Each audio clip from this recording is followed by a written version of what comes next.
đất này theo dấu chân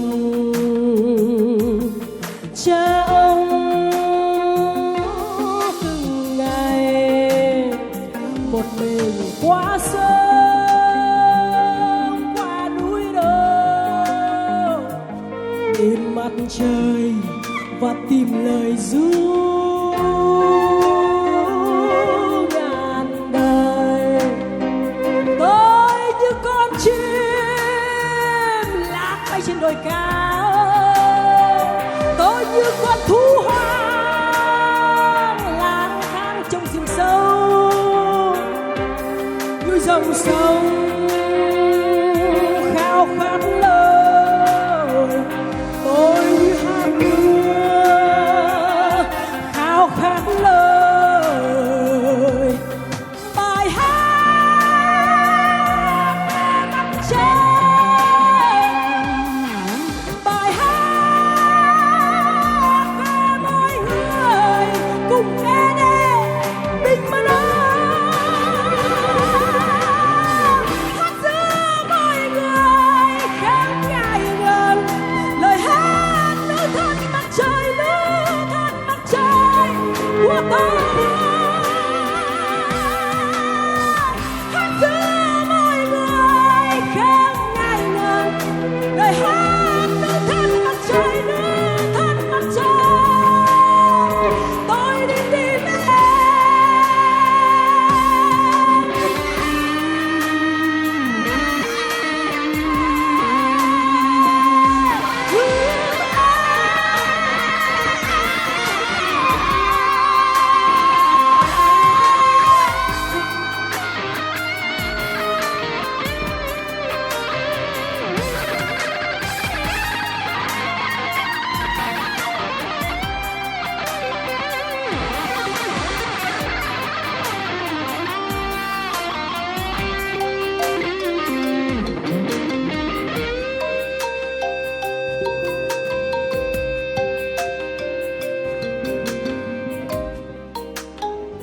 Một mình lang thang trên đất này theo dấu chân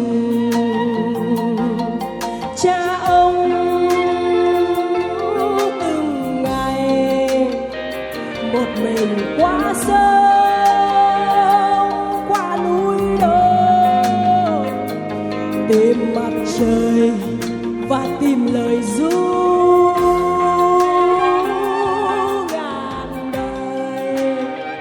Tôi như con chim lạc bay trên đồi cao, tôi như con thú hoang lang thang trong rừng sâu, như dòng sông khao khát lời. Tôi như hạt mưa khao khát lời. Bài hát về mặt trời, bài hát về mọi người cùng nghe đây bình minh hát giữa mọi người khắp ngày gần. Lời hát nước thân mặt trời, nước thân mặt trời của tôi. Hát giữa mọi người khắp ngày gần. Lời hát nước thân mặt trời, nước thân mặt trời. Tôi đi tìm em.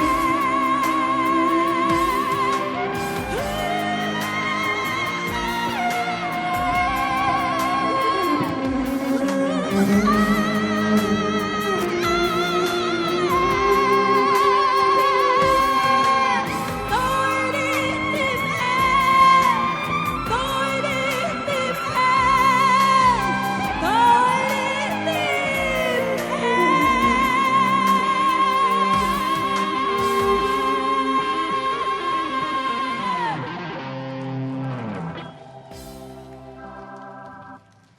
Xin cảm ơn quý vị rất nhiều. Cảm ơn bông hoa của một em rất là đẹp trai, dễ thương. Cảm ơn tất cả quý vị đã dành những lời tình cảm cho Như. Thật ra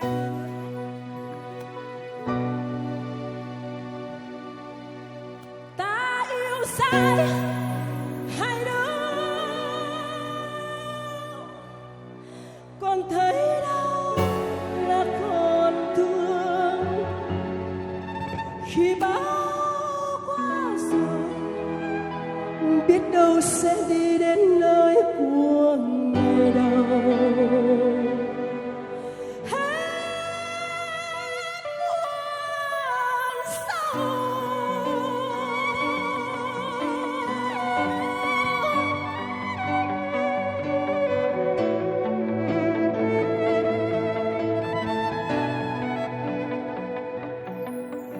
Vì ta yêu nhau như cơn sóng vỗ quần quanh bao năm không buông mặt hồ. Thuyền anh đi xa bờ thì em vẫn dõi chờ. Duyên mình dìu em thơ rất thơ, và anh nâng niu em như đóa hoa, còn anh xem em như trăng ngọc ngà. Tự do như mây vàng mình phiêu du non ngàn, dẫu trần gian bao la đắng cay nơi anh là nhà.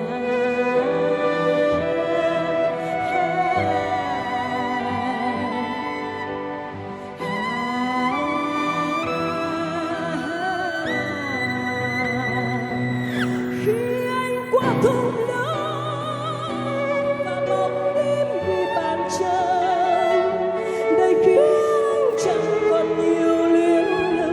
Em mong lau mắt anh khô, ta yêu sai ai đó, còn thấy đâu là còn thương. Khi bão qua rồi biết đâu sẽ đi đến nơi của ngày đầu. Hết muôn sầu. Ở một vị hey.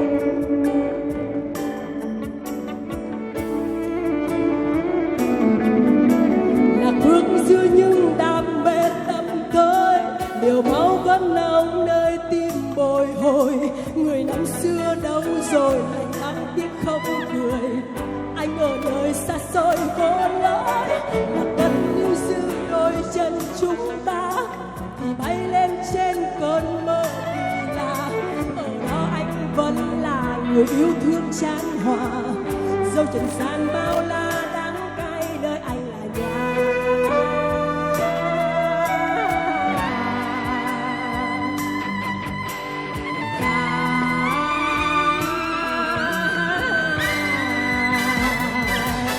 Khi anh qua thung lũng và bóng đêm vì bàn chân, đời khiến anh chẳng còn nhiều luyến lưu. Em mong lau mắt anh khô, ta yêu sai hay đúng, còn thấy đâu là còn thương. Khi bão qua rồi biết đâu sẽ đi đến nơi của ngày đầu. Hết muôn sầu.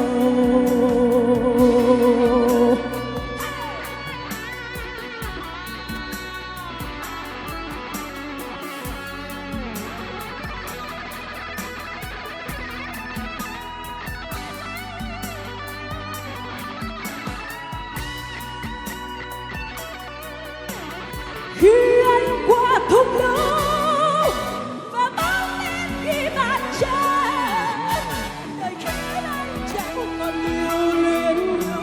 Em mong lau mắt anh khô, ta yêu sai hay đúng, còn ta đâu là con đường. Khi bão qua rồi biết đâu sẽ đi đến nơi của ngày đầu.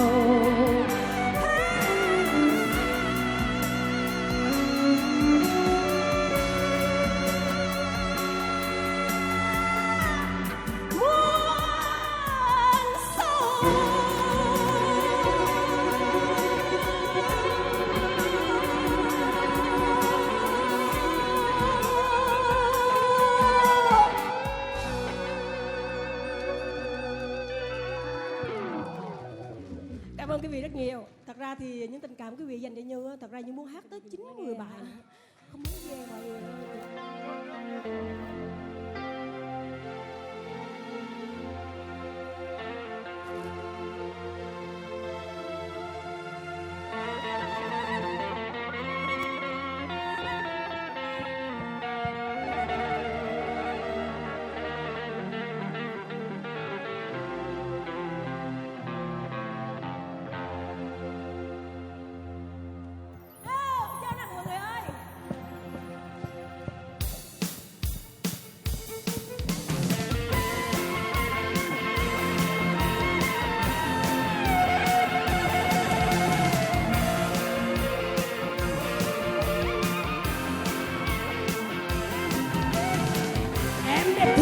Pleiku ơi, trái tim tôi muốn vỡ tan rồi, không dám nhìn vào đôi mắt em. Đôi mắt Pleiku biển hồ đầy, có hàng tóc xanh trong đôi mắt em, có dòng sen sáng trong đôi mắt em, có hương rượu cần say men, có ngọn lửa nào đang nhanh cháy vơi, cháy vơi. Xin được hát theo con tim, giấc mơ đẹp nhất tôi đi tìm, mơ đang chìm vào đôi mắt em, đôi mắt Pleiku biển hồ đầy, có hàng dòng xanh trong đôi mắt em, có dòng sen sắt trong đôi mắt em, có hương rượu cần say men, có ngọn lửa nào đang nhẹ cháy vơi, cháy vơi. Em đẹp thế hơn ơi, trái tim tôi muốn vỡ tan rồi, không dám nhìn vào đôi mắt em, đôi mắt Pleiku biển hồ đầy. Nào là tiếng cao quá khó đi mọi người ơi.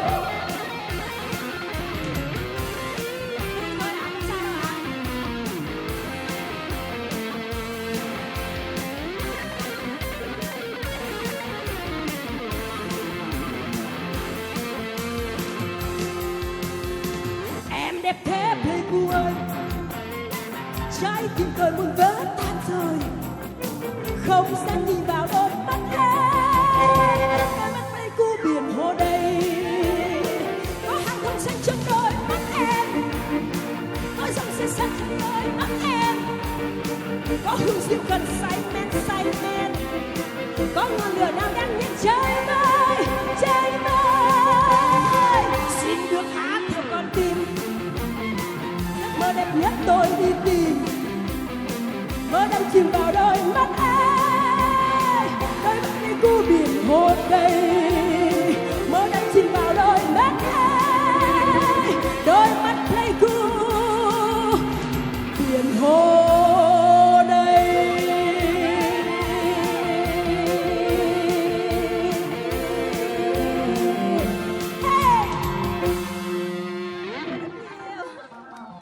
Cảm ơn anh chị rất nhiều. Vâng, em sẽ quay lại trong chương trình sau nữa. Xin cảm ơn rất nhiều. Cảm ơn anh chị.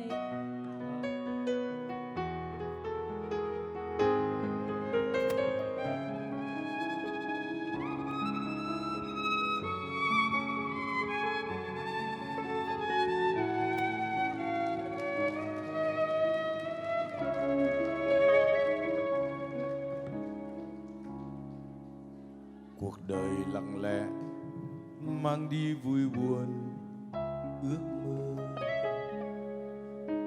để lại chưa buông con đò đời ai lẻ mong. Ở nơi tuyết trắng bước chân xa xứ lạnh buốt cô đơn, in dấu âm thầm trên dòng sông băng quanh hiu. Cuộc đời lặng lẽ mang đi vui buồn ước mơ, để lại nơi đây nhọc nhằn ngày tháng cùng nước mắt. Rừng cây thay lá khi mùa thu sang vàng óng rơi rơi, và núi khắc khoải chờ mong những lời yêu thương. Hạnh phúc đâu đây mà sao mãi xa quá xa xăm, chỉ còn ký ức mãi ngẩn ngơ trong chiều gió lộng. Tưởng như hôm qua vòng tay ấm áp luôn che chở một đời mang nỗi nhớ, với trong vắng từng đêm trắng. Hoàng hôn buông lang đãng chiều thấp thoáng, cùng tìm chuông ngân tình yêu mong manh trong sương trắng mãi như kiếm tìm. Để ai bâng khuâng thầm tiếc nuối những khoảnh khắc bên nhau, mãi chỉ là giấc mơ. không ngày trở về.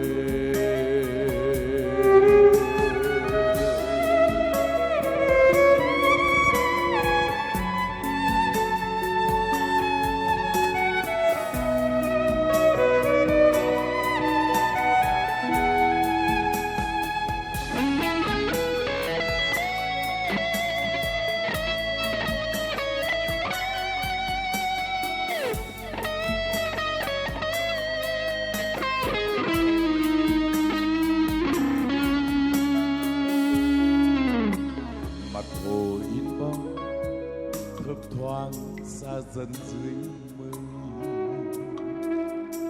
để lại chiều buồn còn đò đời ai lẻ bóng. Ở nơi tuyết trắng bước chân xa xứ lạnh buốt cô đơn, in dấu âm thầm trên dòng sông băng quanh cuộc đời lặng lẽ mang đi vui buồn ước mơ, để lại nơi đây nhọc nhằn ngày tháng cùng nước mắt. Rừng cây thay lá khi mùa thu sang vàng hồng rơi rơi, và nỗi khắc khoải chờ mong những lời yêu thương. Hạnh phúc đâu đây mà sao mãi xa quá xa xăm, chỉ còn ký ức mãi ngẩn ngơ trong chiều gió lộng. Tưởng như hôm qua vòng tay ấm áp luôn che chở một đời mang nỗi nhớ vui trong qua từng đêm trắng.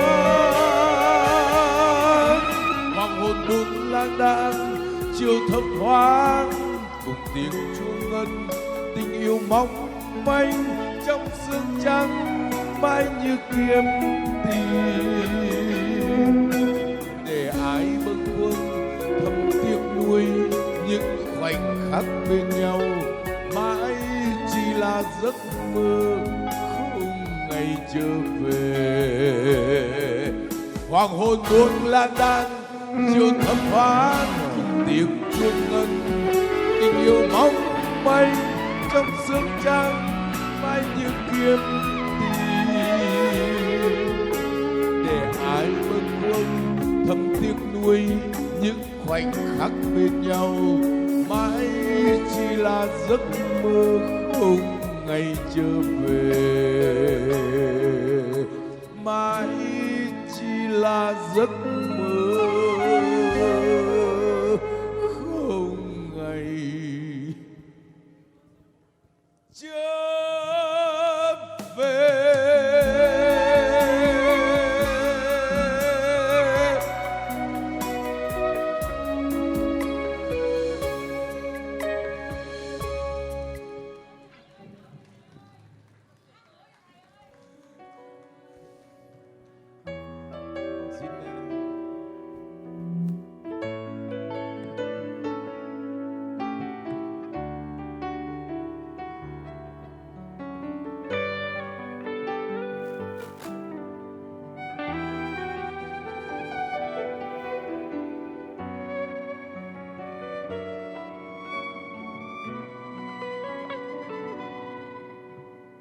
Không cần biết em là ai, không cần biết em từ đâu, không cần biết em ngày sau. Ta yêu em bằng mấy ngàn biển sâu, ta yêu em qua đông tàn ngày tận.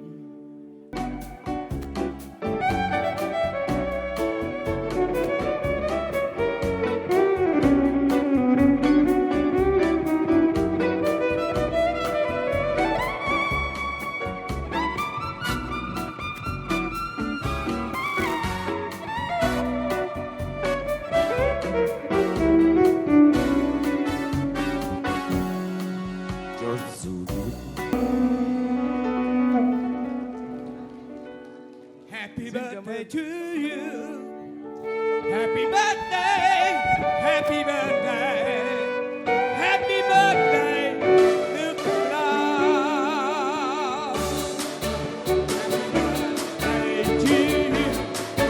Happy birthday to you. Happy birthday, happy birthday, happy birthday to you. Happy birthday to you. Happy birthday to you. Happy birthday, happy birthday to me. Kính thưa các anh chị, ngày hôm nay được biểu diễn ở đây Khoan, đã khoan. là một Chúc điều thầy nhiều vô sức cùng khỏe. hạnh phúc rồi. Vạn sự cát tường, chúc thầy lúc nào cũng qua Đức hoài. Thôi ủng hộ tụi thôi, em. xin lỗi. Vâng, ngày hôm nay vô cùng đặc biệt vì chúng tôi được đứng đây để phục vụ các quý vị đã là một niềm hạnh phúc rất lớn. Nhưng đặc biệt hơn nữa, ngày hôm nay chính là ngày sinh nhật của nghệ sĩ, thầy giáo, nghệ sĩ ưu tú Đức Long. Và công ty Hoa Mai của chúng tôi muốn tạo một cái điều bất ngờ mà chúng tôi từ tối đến giờ chúng tôi phải giấu tất cả những cái thứ này đi. Để đến phút cuối cùng chúng tôi mới cho anh Long được một cái bất ngờ, một cái kết bất ngờ. Và tôi nghĩ là lúc này anh Long cực kỳ xúc động. Đúng không? Nào, chúng ta mời anh Long thổi nến cái đã nào. 1, 2, 3.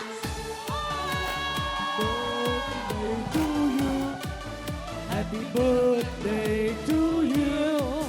Happy birthday, happy birthday, happy birthday to you. Happy birthday to you. Happy birthday to you. Khóc rồi, khóc rồi. Happy birthday to you. Khóc rồi, khóc rồi. Xin được vô cùng cảm ơn quý vị, các anh chị và các bạn, nhất là các em ở trong hệ thống thanh nhạc mà Đức Long đã gắn bó với các em hơn 10 năm nay. Có lẽ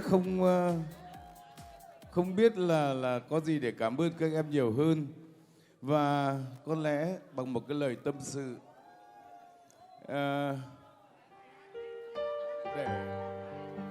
tôi đã yêu như chết là hạnh phúc. Tôi đã quên mình chỉ để nghĩ về em, người đàn bà dù đêm vào trong tóc. Còn điều chi không phải là em mà là tôi mãi biết đi tìm.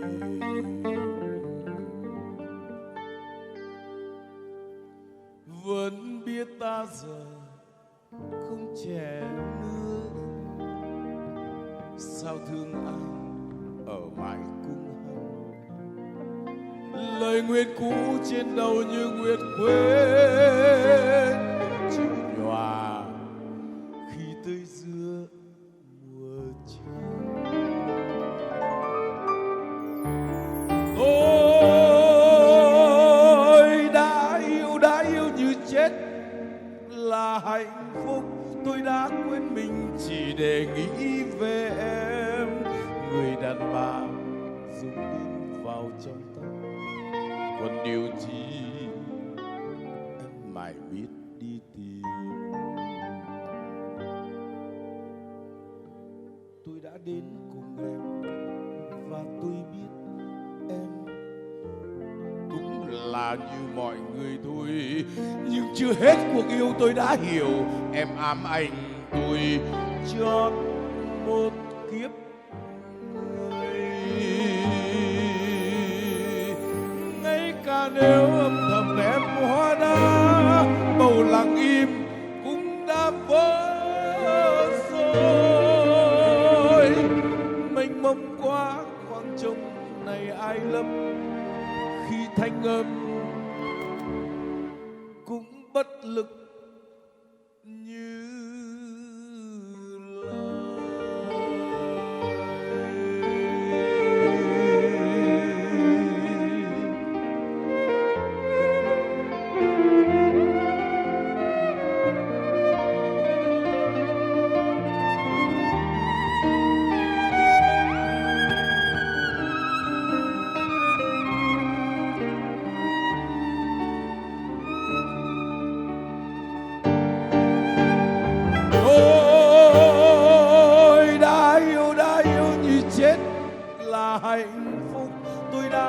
mình chỉ để nghĩ về em, người đàn bà rồi đêm vào trong tâm, còn điều chi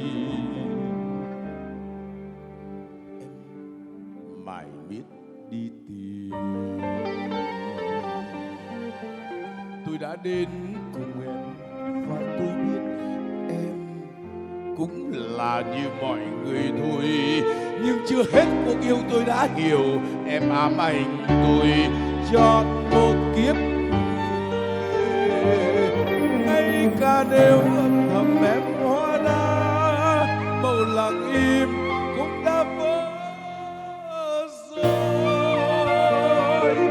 Mênh mông quá khoảng trống này ai lấp, khi thanh âm cũng bất lực như lời.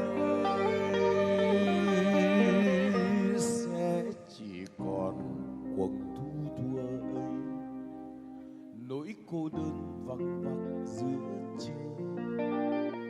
Người đàn bà dấu đêm vào trong tóc, em tìm gì khi thất vọng về tôi.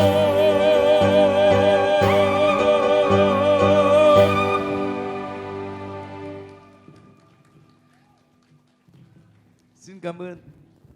Tôi biết là mỗi khi anh lên sân khấu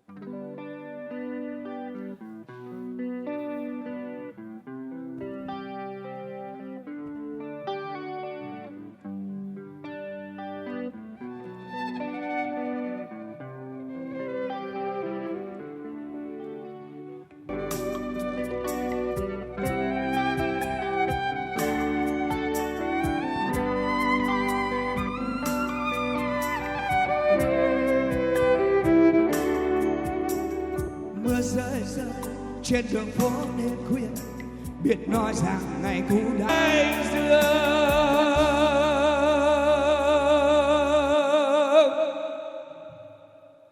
bừng sáng lên.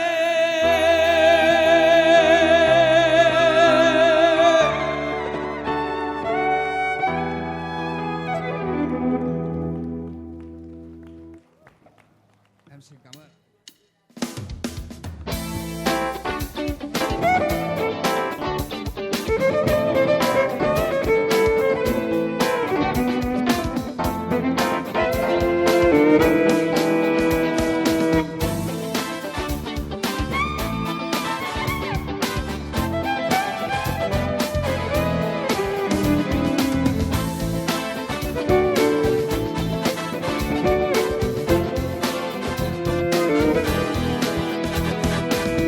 Tôi cho bạn tôi giọt rượu đầy vơi, hai đứa cùng uống tràn nỗi tương thân, sẽ chia một vui phút giờ. Giọt sầu giọt cay hòa tan trên môi, tôi cho bạn tôi một nửa điếu thuốc, hai đứa thì khói tàn gấu bên nhau, cùng chung niềm vui tháng ngày này, trải qua mưa nắng vai kề cùng vai. Nhưng có một điều tôi không cho bạn tôi, một mảnh tôi yêu tôi có trên đời, đó là một điều tôi không cho một ai. Tình yêu của tôi chỉ là của tôi, với những nỗi niềm có thể sẻ chia, dù là vật chất xa hoa trên đời. Nhưng có một điều không ai cho một ai, tình yêu của ai chỉ là của ai.